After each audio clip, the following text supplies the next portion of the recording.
To program in Golang, we need to have Golang installed on our system and an IDE. I prefer Visual Studio Code, but you can use an IDE of your choice. Let's get started.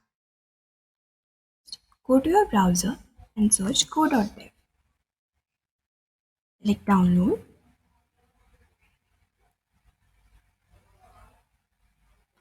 I'm working on Microsoft Windows, so I will click on this MSI installer. If you are working on a different operating system, select accordingly.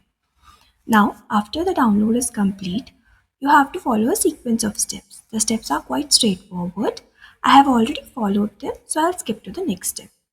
Open your command prompt and type go version. Here, my Go version is 1.16.3.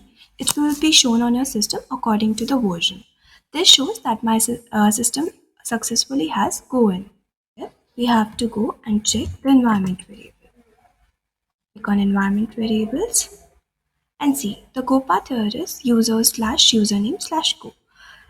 You can edit it according to the destination folder you select.